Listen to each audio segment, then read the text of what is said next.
You were listening to episode 122 of the Game Deflators Podcast. My name's John. I'm joined by Ryan.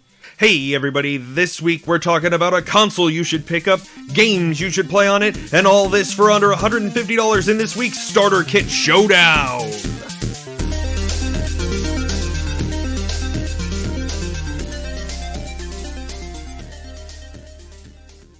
So, keeping with our tradition of looking at consoles and picking various games And not starting with the first one in the order? Yeah. Like starting in the middle and then going back? Well, yeah, we started PlayStation 2 the first time, then decided let's do PlayStation 1, and then it picked up from there. So, Well, actually, you know what? We did release those in order, though. we did. This time we did The not. magic is broken. Damn it. This time we did not, though, because last time we started with Game Boy Advance, then we went to now Game Boy for this week to discuss, well, collecting on a budget. So, really the primary purpose of this episode is to take $150. Ryan and I kind of compete head-to-head in a sense, pick our favorite games that we think we could meet with a $150 budget, and a console to play those games on. So in the case of Game Boy, there's a lot of variety, really, in what you can use for these games. And you guys let us know in the comments on social media whether or not Ryan or I won. And of course, you can find us on social media via @GameDeflators on Twitter and @TheGameDeflators on Instagram and Facebook. And of course, we got to plug in podcast episodes on there from prior weeks. You can find those on all those awesome podcast applications like the one you're listening to now, including Apple Podcasts, Spotify, and Podcast Addict. And if you think that you know better than us, maybe you do. Let us know what you would have chosen. That's true. We're probably going to get a lot of flack on this week, dude, because I had some games that I know would not be like premier picks for people, but I think they're of value. Here's the deal. So, Game Boy came out the year John and I were born. So, it was a while until we were able to get our hands on such a device. Like, I mean, I had a Game Gear before I ever had handheld Nintendo. My first was a Game Boy Color, so I totally skipped like the OG owning a Game Boy or owning a Game Boy Pocket, but I had like some exposure afterwards because, like you were saying, I mean, you can enjoy Game Boy games like all the way up through like what, the DS Lite, or does DS Lite only do I think Game Boy Color? No, I think DS Lite does Game Boy as well. I don't recall, but Google. Yeah, go ahead and Google, but I mean, yeah, you can play it on the Game Boy Pocket, Game Boy Color, Game Boy Advance, Game Boy Advance SP. And then as Ryan is about to check, the Game Boy DS Lite all the way up to that potentially. And of course the Game Boy Micro was another one. So yeah, I mean, you could play it on just about everything. There were so many options. Yeah, so all the way into the DS Lite. The DS Lite. And dude, just like you, I started... That's backwards compatibility, baby. Yeah, for sure. I mean, come on, that's... if you think about it, 20 years of backwards compatibility almost on it? Like, it's insane. But, the Game Boy came out, as Ryan said, in July of 1989. And altogether, with the Game Boy Color and Pocket, sold around 118.5 million consoles in its lifetime. And, as you said, dude, you didn't own a Game Boy when it first came out. I didn't either. I owned a Game Boy Color. But it contributes to this overall figure of 118.5 million. And of course, I'm sure just like you, my jump into the Game Boy was predominantly because of Pokemon. Oh, yeah. Like, that's the only reason. Like, I recall, I hate to go into like the Game Boy Color component. I'll bring up my first Game Boy. But for me, it was just Pokemon was out. I knew the game was coming out. And it was, I need to get my Game Boy Color. What color? It was the, what is it? I was teal. No, I got the see-through one, the purple. Oh, the clear the purple? atomic purple one. Atomic purple? Yeah, that's what I got. So, yeah, my brother and I both got atomic purple. He got blue, I got red.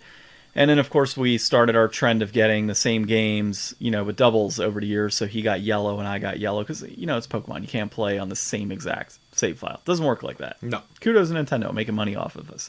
Dude, it's so weird. Like, all these years later, like, will Pokemon never have multiple save files? Probably not. I don't know how it is nowadays because I haven't really dug into a Pokemon game since the end of Silver. But, dude, I can tell you that my first Game Boy... What are you talking about? You killed me at Let's Go.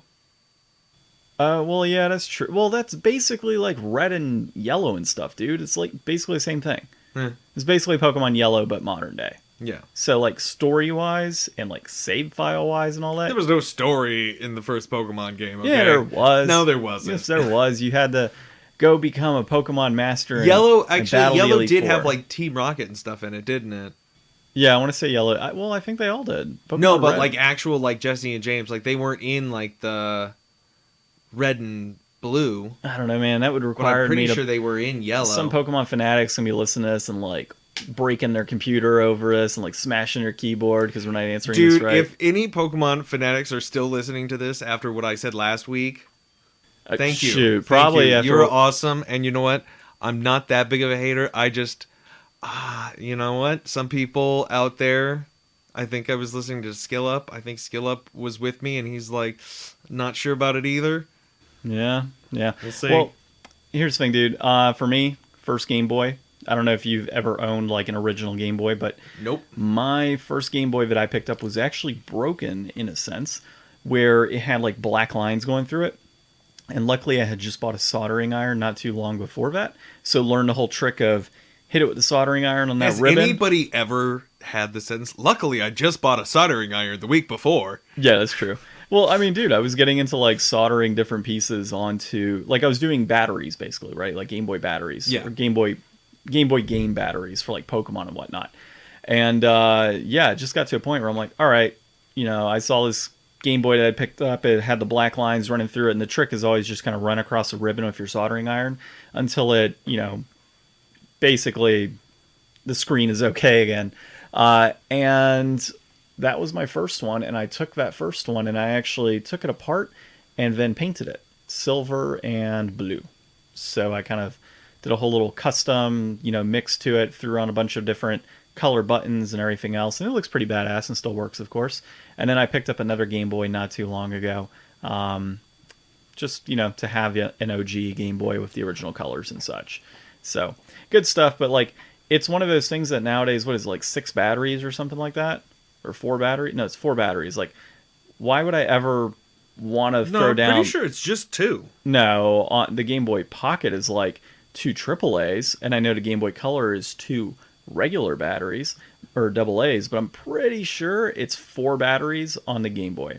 And then the Game Gear's one I was thinking of was 6. I want to say it's 6 or 8, something along those lines. Game Gear is 6 AA's. Yeah. Because it was like, oh, cool, I can play this once a year for 20 minutes. Because Yeah. you could never just, it was like so impossible to go to your mom and be like, hey, Mom, I need like another dozen batteries. It's been a week. Yeah, I know. Sonic's fast. So Game Boy batteries. Okay, all I'm coming up with is stuff on like Game Boy batteries. Like, how many batteries does the Game Boy take?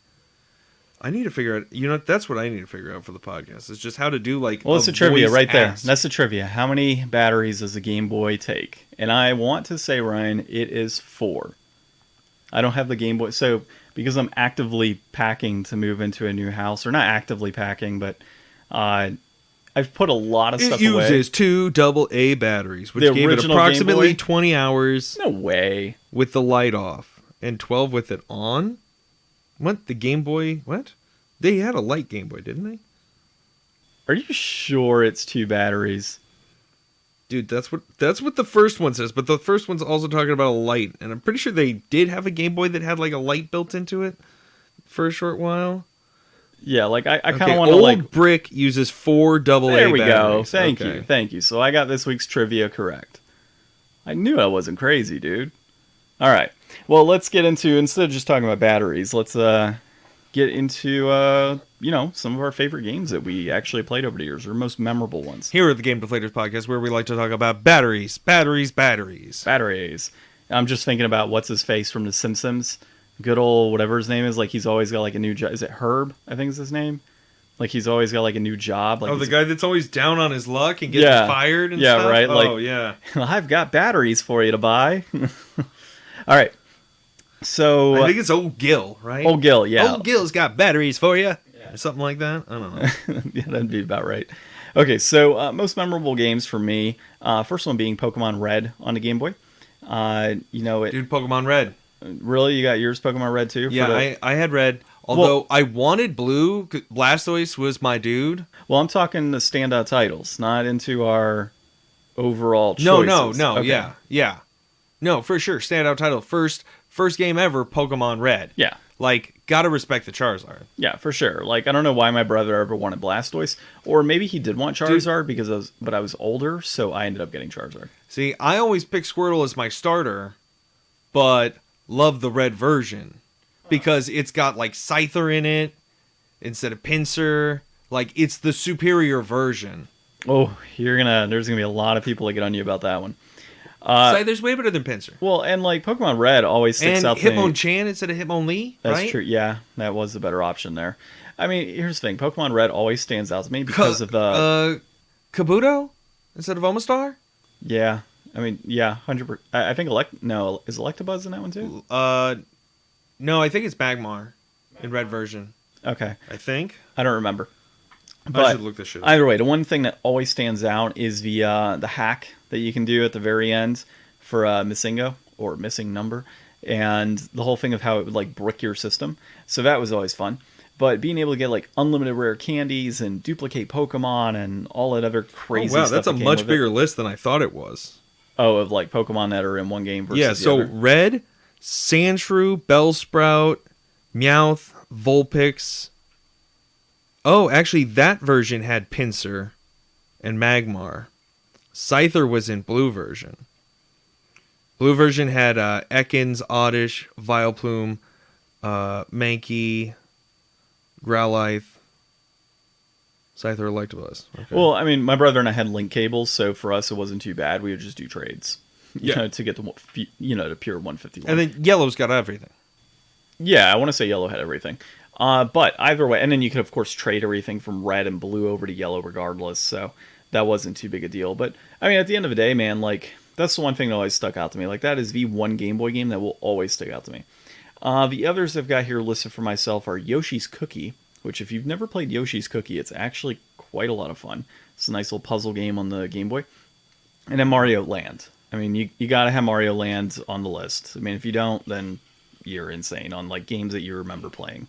So those are, at least to me, the titles that truly stood out from when I was younger in games I played. There's a ton of Game Boy Color games, but I'm sure we'll trying to stick OGs hard. It Yeah. blends together so much in your mind because it's like, I'm trying to think back. I'm like, oh, what about this? And then it's like always in my mind, I'm like, no, that was that like clear plastic with the bubble out.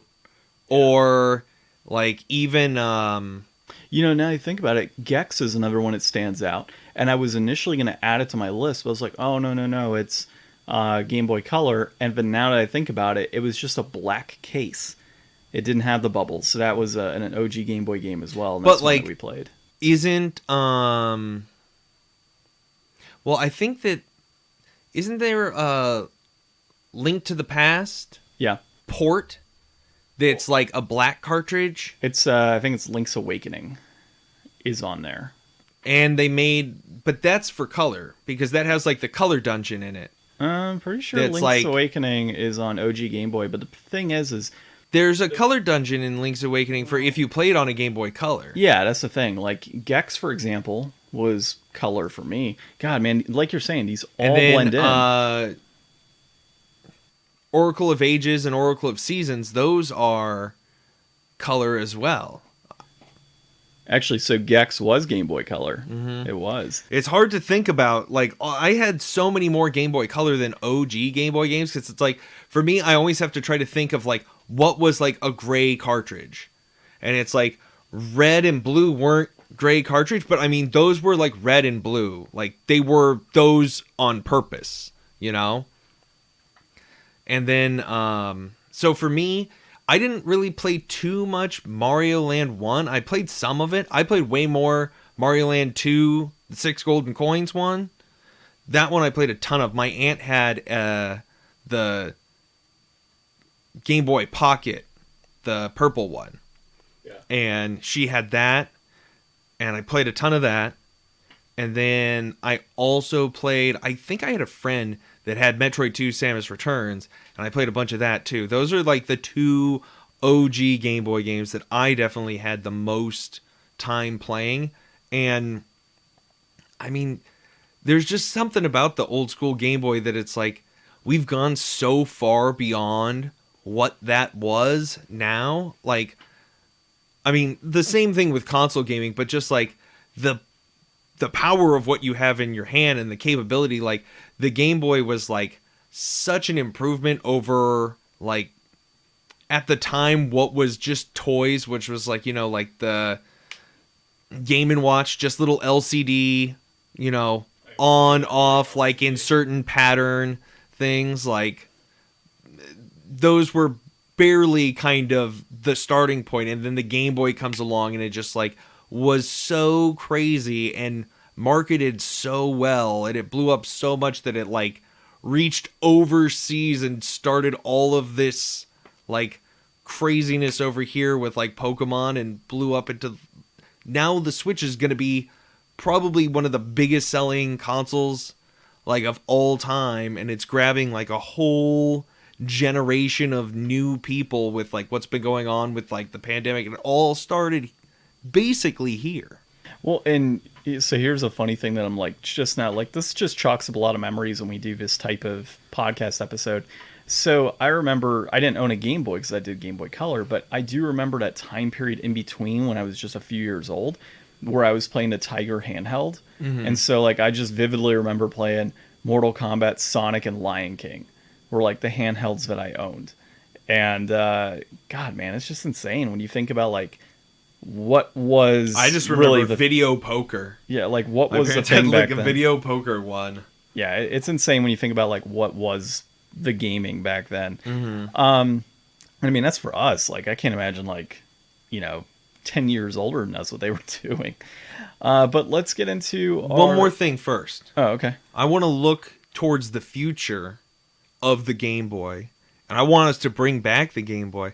I think I've said this on the podcast before, but instead of doing like an N64 classic, they need to do like Game Boy classic. Like, you know how they had those little itty bitty Game Gears with the different colors and they had all different games on them? Mm-hmm. Like, what if they had like 2 different or 3 different Game Boys, all in different colors, all with like different sets of games on them, all built in? That would be sick. Yeah, that would be a pretty awesome. And you could do them like a little, like they could be like kind of small. Like they wouldn't have to be like as big as like an OG Game Boy, but you could do them like a little smaller than like a classic Game Boy, like that.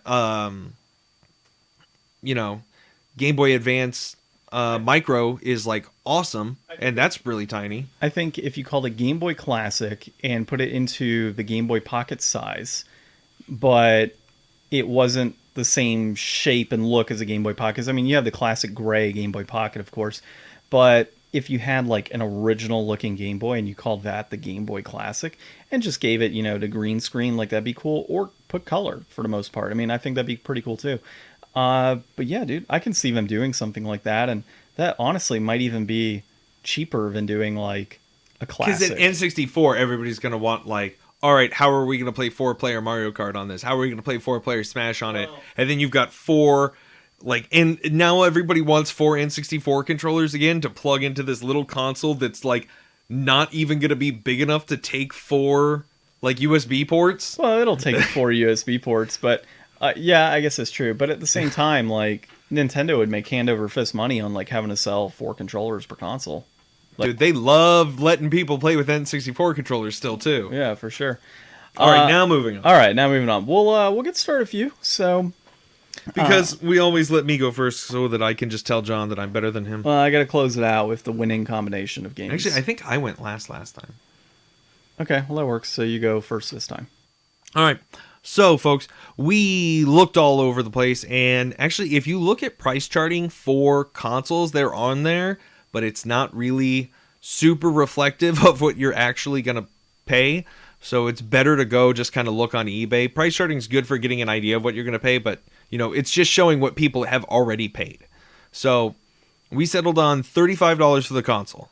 So we're both going to do that. You can get, you know, whatever kind of Game Boy. There's so many out there. Actually, if you just go to eBay and search for Game Boy, you're going to find a lot in like the $100, $150, $200, and a lot of those are going to have like replaced screens with backlights, or like custom cases, or better sound. Like I saw like so many that were like all kinds of crazy tuned up with, you know, special features and all kinds of stuff, USB ports in them. Like you could get any kind of Game Boy you want. Like we said, you could go all the way up through the DS Lite to play OG Game Boy games. So you could realistically pay as much as you want, but for an absolute entry fee, we're going to say $35 on the console.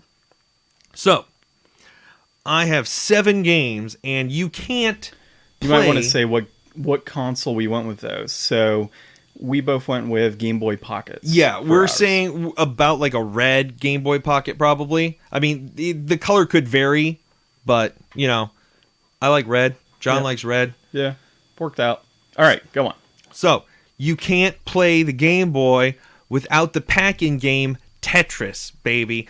Tetris sold like a bajillion units because it was packed in with the Game Boy, and it was like the most successful game ever because of it. So you got to have Tetris. So I'm throwing Tetris in. All these are loose. People, I know that I'm usually the complete in box person on these ones because that's how collectors collect. But nobody in their right mind should be collecting complete in box Game Boy set, because that's just ludicrous. Nobody has that much money. Well, people do have that much money, but you shouldn't. You shouldn't have that much money. I don't know. That's debatable. But you know, complete in box on Game Boy, like, I mean, it's ridiculous. It's ridiculous. Like, if you nobody want to had that much foresight. Yeah, if you want to collect it, great. But loose is also like a super easy way to store. You get you some of like the plastic clamshell cases, like I've got, dude. That container right there, fits Game Boy games like a glove. Like, it's the perfect case. So you can even, I think I've seen people get like the boxes for like macaroni and cheese and like cut it in half and use the bottom as like storage for Game Boy. Like, hilarious. There's no easier, like, come on. You can store Game Boy games so easily. There's no point in getting like a box. Yeah. And it's so expensive. But go on. So, Tetris, $10. And then jumping straight to the top of the list, gotta must have Pokemon Yellow. This is my big spender. I went all out with this one, $28.84. So I think that you just can't have Game Boy without Pokemon, and Pokemon Yellow's really the one to get if you're going to get any of them. Again, debatable, but I mean, cheapest price, yeah. It's also $3 cheaper than red or blue. Yeah, but that being said, you got a $3 bit of wiggle room there, so if you want to go over who doesn't love having budget, Pikachu follow you around? And of course, based on last week's trivia, who would have thunk it that we would be talking about Pokemon again? But, you know, nothing makes Pikachu happier than using him in battle. Yeah. Then, back to my childhood, Super Mario Land 2. It's great. I mean, the Super Mario Land games are so different than the other Super Mario games for, you know, the consoles. Like, it was really like playing them as a kid. You're like, whoa, this is like way different, but they're so interesting. This one's got like great levels. The worlds are so imaginative. The power-ups are interesting. Can't say enough good things about it. 1638. Next up, I've never actually played this, but I've always heard really good things about Harvest Moon, and I know that this is a especially good way to play it because it is that kind of portable. Like, I love Animal Crossing so much more in a portable handheld fashion. I'd imagine if I was going to play a Harvest Moon, I would want to play it that way too. So I played Harvest Moon on several consoles in the past, and it's definitely a game that I like. You know, I'm a big fan of like I wouldn't say world building, but things like A Dark Cloud, where you have to kind of build out your world. Harvest Moon, where you're kind of building out this farm, and you have your planting seasons, and it's kind of that like, it's a game that you can kind of pick up, you can play for a bit, and you can put it down, and it also takes forever to beat. So I've always been a fan of those games. I actually want to get the futuristic Harvest Moon. I forget the name of it.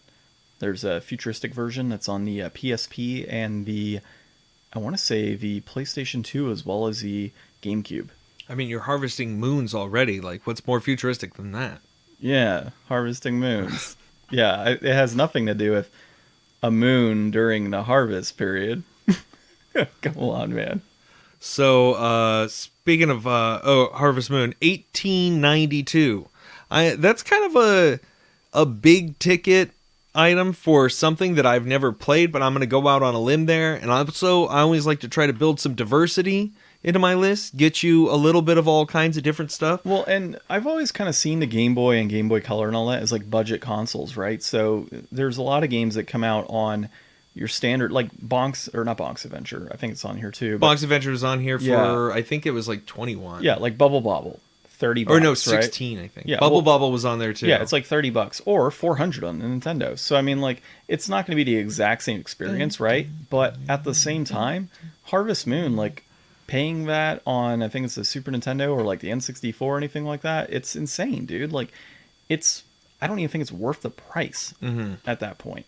So yeah, budget titles for sure. And Harvest Moon is one of those that you can get the same kind of experience in a small handheld version and for a smaller price point. All right. Next up, Harvesting Moons with Metroid 2, Return of Samus. Metroid, beloved game, beloved franchise. Metroid 4 will come out eventually. What do you think, John? Do you think that we're going to get like the full Metroid trilogy ported over to Switch before Metroid 4? Like, definitely, right? Well, I guess the question is, when is the anniversary for Metroid? I think that was this year also, but like Zelda and under. Pokemon, like everything came out so long, like all those big games kind of came out pretty close together, so they're kind of in those clusters. I mean, I think we'll see the and Metroid... they just don't give it as much love. I think we'll see the Metroid trilogy coming out. If it doesn't come out this year, it's definitely coming out next year. I mean, it's going to be within the next 2 years. I think we'll see the trilogy come out. I guess remastered, technically. Hopefully. From the Wii. But continue. All right, so yeah, Metroid 2, Return of Samus, awesome game. Little side-scrolling action for you people. Next one, another game that I've never played, but F1 Race. It's supposed to be good. It's really cheap. It's $386. I used it to round out my list and put a racing game in there. There was another one in there, F1 Pole Position, which I've heard of Pole Position before and is really expensive. So I'm hoping that that's not like the good game and this is some cheap knockoff game that is terrible and I don't know that. But there's a racing game if you want a racing game for under $4. Yeah, that's probably the worst version. That's why it's like $4. Last but not least, Kirby's Pinball Land, the player's choice version for $14.25 to round out the end. Gotta love Kirby. I really wanted to put Kirby Dream Land on here, but I was like 80 cents over, and you know, I just had to come in under that $150 mark, so I scrapped that and switched in F1 Race, and then found Kirby's Pinball for like $1 cheaper than Kirby's Dream Land was. And you know what? I still am reeling from how good of a time I had playing Pokemon Pinball that, you know what? Kirby Pinball. Why not? Everybody loves Kirby. I'm pretty sure Kirby got his start on the Game Boy. I think Kirby Dream Land was the first Kirby game, and that was a Game Boy game. I don't recall. I'm not a huge Kirby fan, to be honest with you. I do know that Kirby was initially supposed to be white, and he ended up being pink later on. That's always your fun fact right there. Well, Ryan, I mean, your list it's good and all, but, you know, do people really want to hear a good list? So let's go with mine. Let's see what I got here for you. So, like you, I went with a red Game Boy Pocket, and that ended up being priced at $35. So, and let me be upfront here. I am 43 cents over on mine. Ryan was 57 cents in the bank. So, oh my god, that's $1. I guess technically $1 difference, yeah, in terms of what we're spending here. But that's it. I think it's worth it. So the first game I've got on my list is Balloon Kid. So kind of picture if you play Balloon Fight, which of course you're running around with your balloon and you're getting, trying to hit enemies and such in their balloons. Kind of not really the same, but at the same point, it's like platform style gaming where you are collecting balloons to keep your flight throughout a level and dodging enemies as they come towards you. And everybody knows I love a good platformer. And I also loved when we were playing Balloon Fight, the mode where you could kind of just progress as long as you could on your balloon without hitting something. Kind of the same concept there. And I love that. So why wouldn't I like this? The next one I've got is near and dear to me. I know you are going to crap all over it, and so are so many other people, but I feel like you need to add Final Fantasy Adventure. And by the way, Balloon Kid, 1425 on that one. I remember getting Final Fantasy Adventure as a child, and then I remember the disappointment. How it set in, how it was the game that was Final Fantasy, and it sat there, and I never played it. And I was like, what's up with this, babe?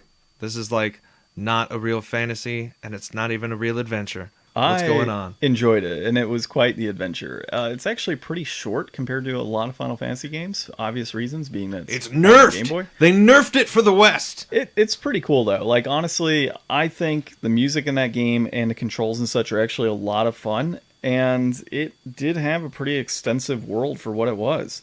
I enjoyed it, dude, and it was one of those games that I would kind of pick up and.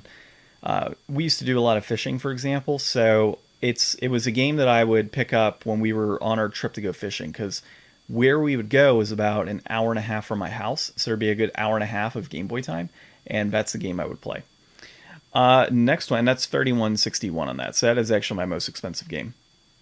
Next on the list is Bomberman, which came in at $970. Dude, Bomberman is one of my all-time favorite franchises. It is pretty much the same anywhere you go.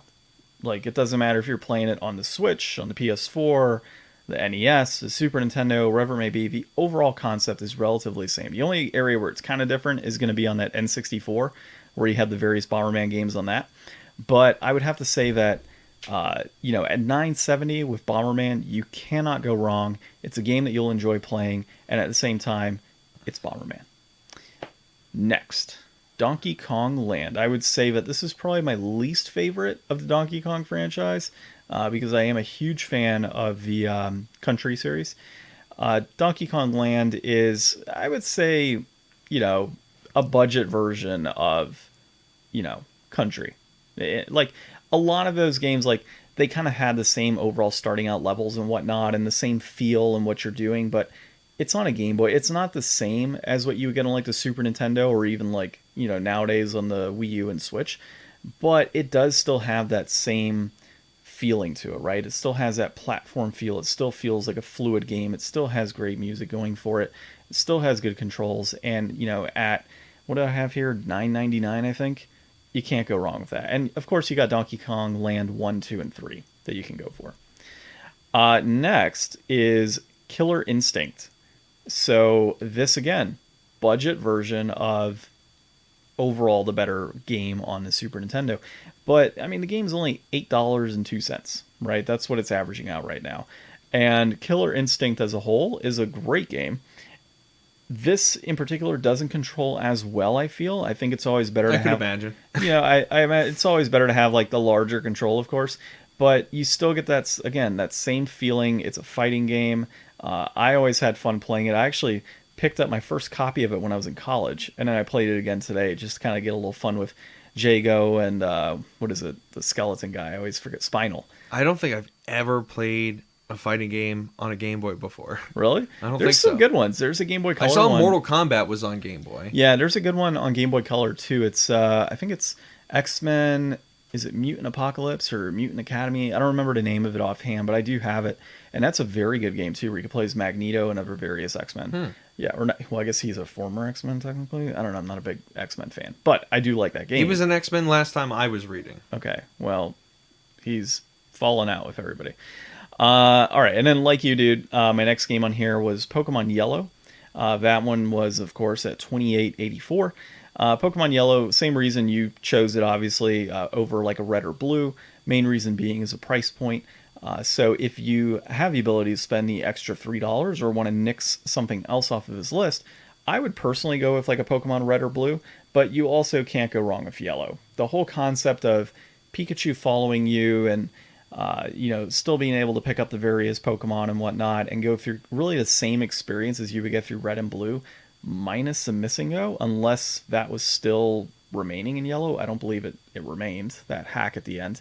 But I think overall you're going to get the same exact experience as Red or Blue. The only difference is you got Pikachu following you, is really what it kind of comes down to. You get all three starters. Yeah, you do. I mean, and But at the same time, you could have gotten all 3 starters by trading with friends and such, and also being able to duplicate stuff towards the end of the game. It's just You have that super rare chance of getting a surfing Pikachu. Yeah, I guess you do have that chance, right? Yeah. I guess yellow's cool and all, but still, red for the win, dude. For sure. And then my last game I had on here was Super Mario Land. I know you went with number 2. I went with number 1. $12.96 on that one, so we'll round up $13. It's Mario, and at the end of the day, you can't have a collection of Game Boy games without a Mario game on there. I really wanted to add a couple other things like Mega Man and Zelda. Dude, the Mega Man games are so expensive. There's some cheap ones, but I wanted to add a Mega Man or a Zelda or a Castlevania on there. Castlevania is actually stupid expensive. I have to check what mine is worth now, but there's only so much room that you have of $150, and if there's something on my list or Ryan's list that you feel you might want to remove because you're not a fan of that and want to plug in like a Mega Man or a Zelda or anything along those Castlevania lines. Legends? I think I have Legends, actually. 124. Are you serious? Yeah. God, man, I think I picked that up for like $5-10 several years Dude, back. I don't know who Jimmy Connors is, but his tennis is worth 133. Well, either way, there's some stupid expensive games on the Game Boy, so take a look on what's out there. Do you have King James Bible? No, I do not, and I know that's expensive. So, Bible games are always expensive. But either way, take a look at our list. Let us know who won, of course, on the comments, and happy hunting on that. Ryan, who do you think won this one? Definitely me, dude. Like, I've got such a diverse list of games here that could keep you occupied for hours, and I actually came in under budget. Yeah, by a little bit there. Okay, so let's see. We both have a Super Mario game. Yeah, but right? My Super Mario game is more super. I guess it is double, given that it's Super Mario Land 2. Fighting game. Did you have a fighting game? No, but I have a racing game, so that's a wash. Okay. Platformer. What platformer do you have? You got Metroid. Mario. Yeah, but after Mario. I guess Metroid's a Metroidvania, so I have kind of a platformer here with Balloon Kid. So you have 2 platformers then. Do you have an RPG?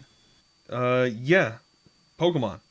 I got Pokemon too, but I also got Final Fantasy Adventure. So you have 2 RPGs and 2 platformers. So now you're just bogging it down with all of the same genre. 3, because I got Donkey Kong as well. Oh my god. Do you have any diversity on your list? I do. I've got a farming simulator. I've got a puzzle game. I've got a racing game. I've got an arcade pinball game. What if we combined our 2 lists and said spend $300? No, they don't have to because they get 1 Game Boy. So $165, and you get everything. No, not $165. Jesus, man, $265, and you get everything that's there. I think that's a good deal. $265, and they get all of our games plus the Game Boy Pocket. Oh, and then of course the remaining $35 in batteries. Yeah, that's what it would be. Yeah. $35 for batteries. $300, you could have all this and a pile of batteries. Yeah, I think that's a good deal, dude. Well, they'd have 2 copies of Pokemon. Oh yeah, it's true. So you can remove the Pokemon, and that's a little helpful there. So you can even upgrade to Red, since we know Red is the superior version. And I think John's just trying to cover his loss here, folks. No, I'm not. You watched John lose here. No, I have not lost. That's where people come in and tell us. You listen that to I it, won. I guess. Yeah. Well, that said, dude, no inflation, deflation this week. I know we had to record middle of the week for this episode. We will get into our normal episode recordings next week, and we hope to catch you then. So this has been episode 122 of the Game Deflators Podcast. My name's John. I'm Ryan. And thanks for listening.